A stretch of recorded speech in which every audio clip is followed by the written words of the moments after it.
Good morning. Welcome. My name is Allison Barnett. I'm coming to you live today from Patina Gallery here in Santa Fe, New Mexico. Today is episode 3, season 2 of Mindful Meditations on Art Jewelry. I'm coming to you live today from the gallery since we reopened since the beginning of COVID. And for those of you who can't travel here and come to visit with us here in Santa Fe, I hope that you will explore the gallery online at patina-gallery.com. We've made great effort in the past several months to really add and curate even more works and more selections to our website. So I hope that you will explore it here. But in the meantime, let's have a good time this morning looking at what we call contemporary estate. Patina Gallery really, we consider ourselves stewards in how we care for artists and how we care for our associates in the gallery and our clients, and how we take these new works on into the gallery. And when I say that, these are new works from living artists, but these are also works that are coming into the gallery sometimes on a second market. These could be through clients who are ready to pass their pieces on. Maybe a client has passed. Also, some of these works come through the gallery because an artist is retired and we have an exclusive with the artist. So today's meditation is really about 10 artists whose works we have carried in the gallery, whose pieces are now coming back in the second market. And I would say what these 10 artists have in common is that they are all mostly born in the middle of the 20th century, some a little earlier. They are all considered pioneers in our field of contemporary art jewelry. Many and most are in museums around the world for what they have done and are continuing to do with their art jewelry.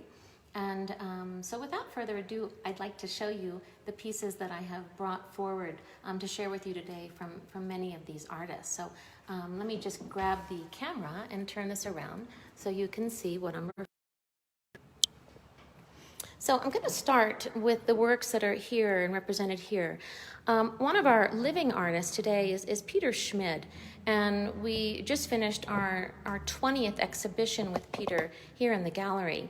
But we still have, the studio has been open for 50 years, and we have some remarkable pieces that have come into the gallery on second market. And I'm spanning these pieces so you can see what I mean. What the Zobel Atelier is known for is how they combine oxidized silver and high carat gold. This is a ring, for example, with diamonds running down the middle. But what all of these artists have in common is the way that they play with form, design, bringing nature into their pieces.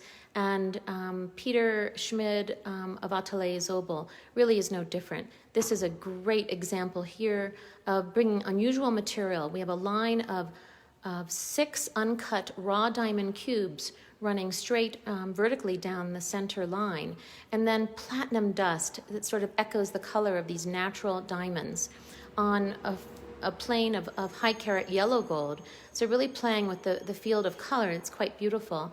And then this is a natural diamond that's peering up.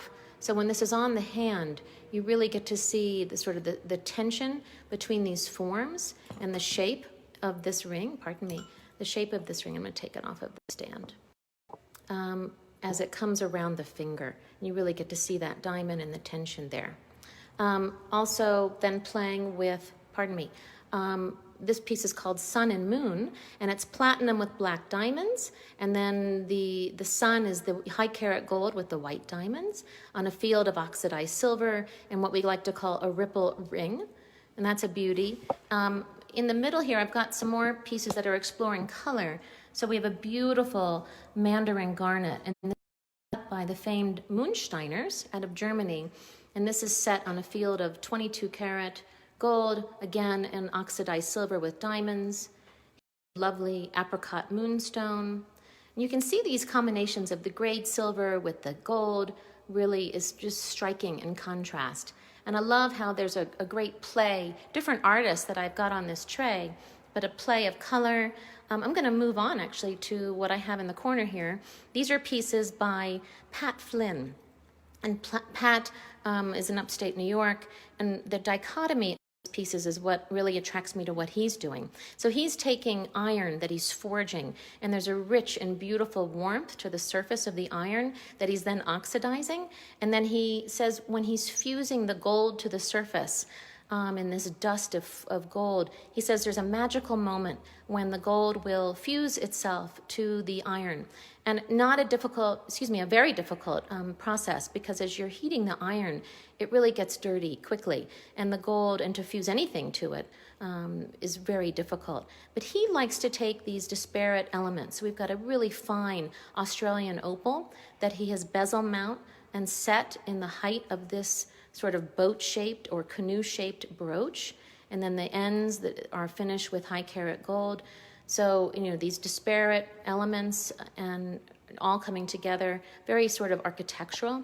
This is a great pair of cufflinks. I don't often have a pair of cufflinks in the gallery, but these combine granite with textured silver, and then the gold binding those pieces, wrapping itself around with these two rivets, and a really handsome pair of cufflinks. Just gorgeous.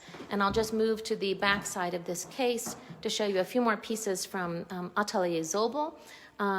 This ring here has that octahedron diamond like we looked at in one of the earlier rings in this really lovely harlequin pattern on the ring. So these are really designed to ride down towards the knuckle. It won't fit on my index finger, but you can see the ring adjacent to it. So they really ride down and become like a shield on the hand, and they're really quite beautiful. We're so happy to have so many wonderful older pieces from the Atelier Zobel. This piece is very zen. The Tahitian pearl, it looks like it's been dropped in a body of water, and then the ripple effect that he so artfully has created by fusing the gold and with such intention in the way he's cut the gold and fused it to the surface. So you get this effect of this ripple with the few little diamonds, and that's just gorgeous. And then a beautiful bracelet in a classic Zobel design with these lines running perpendicular to the line of the bracelet. The beauty of this beveled edge with the matte, that's just gorgeous. And then these lines of diamonds. There's a spontaneous feeling to it, but it is all made with great intention. Here's another great example from Pat Flynn with a natural biwa pearl, and he has it on a 22 karat gold band. It's really quite alluring the way he's taken also an iron nail, a very small nail, and he's forged that nail around. Let me see if I can pull it off the shank. He's forged it around. I don't think I can. Forged it around that 22 karat gold shank, so it rises above this natural pearl, really holding it in place. I mean, the craftsmanship on these pieces is just fantastic and really gorgeous. So I'm going to move over to this tray here. This is work by French artist Claude Chavon. And Claude retired a few years ago. He is from Montpellier, France, and he's known for creating illusions in his pieces, or trompe-l'oeil. And the pieces that I have remaining from Claude Chavon are either an iron with gold, and again, this very subtle way that he's hammered the metals to create this great illusion of three-dimensionality. And this makes for a really stunning dimensional brooch. This one is all in patinaed iron. Just stunning. I love that he and Pat Flynn both have this experience working with iron and gold. Again, really difficult to pull this off and use these two metals together. But I love this illusion that he's creating. These are remarkable brooches that I have. I'm really so proud to have them. Here's one that's all done in 18 karat. And then he's done some earrings that I have in sterling silver. These on a large cube, they make a great statement on the ear, the way that the light plays off of what I would call the facets of the silver or the facets of the gold. And then this ring here is an iron ring. It's layered on the inside with 18 karat, but it tells a great story on the hand. It's a lot of dimension, just remarkable. Again, that surface texture from working with iron and in the beautiful gray and warm tones, and you can just see the way the metal has been marked. I'm going to also show you some pieces that are on this tray here. These are by Harold O'Connor. And Harold is a great artist. He is still with us here in the gallery, born in 1941. and studied anthropology and the history of people and man. And what I love about Harold, I did a mindful meditation on him a few years ago, and he brings nature to his work by collecting river stones that he's found in his travels. Many of these artists are also teachers. They're not maybe teaching as much now. I know for Harold, when he teaches, he travels the world, and he hasn't been able to do that since COVID. But here's a great example of a beautiful Japanese river stone. He's carved the inside and inlaid it with 18-karat granulation, and he's hammered those granules flat inside the square. This is just so lovely, zen, and just beautiful on the hand. And it has a tapered ring shank in 18-karat gold. Really very beautiful. And then I have a number of pieces using this remarkable stone that Harold has loved to use over the many years called spectrolite. And spectrolite is in the feldspar family, and it has this, look at this play of light on the surface. It comes from Finland. Harold has had the luxury of traveling to Finland and mining his own material, but it has this agilarescent quality, which is this play of light within that stone, and you have to hold it at a certain angle to see it. And then he's juxtaposed it with river stones in this sort of plate of metal that's holding these three different components together. And as I make my way up, this was a remarkable necklace that was made to really celebrate a wonderful occasion. And it's come back into the gallery. We also have this fabulous brooch that has that spectrolite. Again, you can see the flash of color. Harold's known for a number of techniques that I spoke about in the last meditation I did on him. But in this piece, he's taken high carat gold and he's fused it to the surface of the silver. He's run it through a mill, so you get this beautiful, it looks like nature. It looks like vines that have grown up a wall and have maybe left an oxidized surface. Just gorgeous and so organic. And this brooch here, exploring the use of sugilite, again, bringing nature to the pieces. And it looks like, the world from a distance, with water and land, but very zen and very Japanese, the way he's wrapped these edges with the wire. This is just a beautiful piece, very hard to come by sugilite any longer. And as I said, these are estate pieces and hard to come by. Sometimes the materials in the stones are really ancient and old. And then I have two necklaces here. Both have beautiful natural lapis and opal beads. Harold is such a purist. He makes all of his own tubing. These are some of these are granulated little squares. And then in the back, he's actually cast bones, maybe from a beloved pet. These bones eternally will live in these pieces cast in silver and gold to really complete these necklaces. They're sold separately, but they're great as a pair also. And then I'll move over to this tray. So we have two artists in the gallery who shared an atelier. Their names are Alexandra Watkins and Nancy Michel. And they retired in 2015, and Patina has their work exclusively in the gallery. But what both of them were known for was how they would bring the purity of the gold to the surface and use of very fine gemstones, sometimes really prehistoric and very old gemstones. These two pieces here have amber, and there are mosquitoes, actually, and flies trapped in this amber, which I just love. I love the story of that. I love that she was able to procure and find these stones.